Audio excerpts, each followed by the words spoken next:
Alright guys, end of day market overview. Gonna try to make it short and sweet today. I'm gonna skip on the cryptocurrency market situation. There's not much to talk about over there. The forex market on the flip side is quite exciting right now as far as our positioning goes. We decided to terminate a few positions. First one, pound versus the US dollar. We've done very well here. And price action was a little bit higher when we closed out the position. The position was very profitable. Price action was pretty close to the target, and we saw a potential technical correction coming, especially since price action took the previous high. We felt a little bit uncomfortable sitting here so close to the target, past the previous high. You know, it was too risky. We closed it out, took quite a bit of profit on the way out. Nice job on this one. Same with the pound Canadian.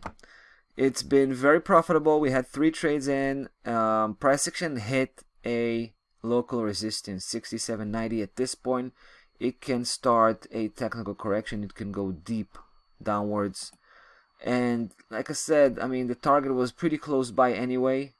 Pretty close by. And we decided it doesn't worth the risk. But I don't think we're done yet here. Because if price action could prove to break 67.90, we're going to start aiming at 70.24. Right, we're going to try to chase 70.24 with a small size position probably. And then from 70.24 we can try to chase 73.52. Take a look. This is how it looks from the monthly perspective. We know price action should go to 73.52. The problem is we don't know if it's going to be in a single push. We might have a serious technical correction in between, right in the middle, and we want to make sure we can avoid getting caught in that. So we're going to keep that here on the speed bar, right? And we're going to come back to it. We're going to keep a close eye on pound Canadian. Same for the pound dollar. So for example, for us to get back on the pound dollar, we just want a price action to, you know, to exercise its full potential on that downside correction. So for example, if it's going to come off, hit 21.94, find support and begin to pull back up, that's going to be a good sign to jump back in, and we're going to have enough meat to make it worthwhile, to make sense out of it, right? We decided to close out Aussie Swiss, but now a little bit sorry about it. Maybe we thought it's going to start dropping towards the previous local low, but now I can see it's being supported by 62.21, so we might jump back in. We're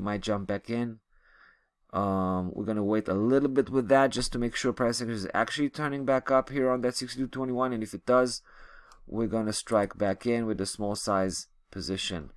Getting out of the Aussie Swiss, by the way, we got out with a very small profit.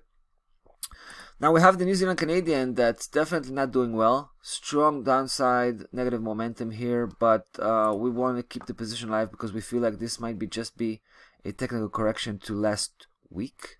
Now we're gonna give it to the end of the week, but I think the 85.22 should hold. So I think like by the end of the week, pricing will just leave a bit of a spike here and base back above. That's gonna be a strong sign that it's gonna continue on the upside. That's why we're gonna keep the position alive.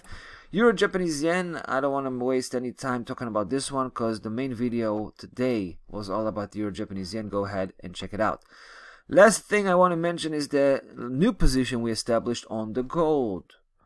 I'm pretty sure we're going to talk about this one tomorrow in the main video, but just to give you a promo, price action was explosive last week and managed to close above 1981.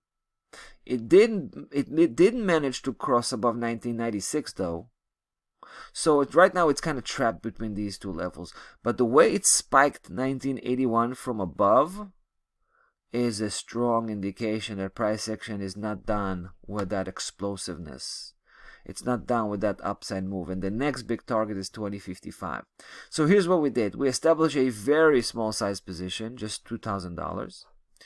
And if price action remains above, well, if it remains above 1981 and begins to move forward closer to 1996, we're probably going to throw in another $2,000 position trade, sorry.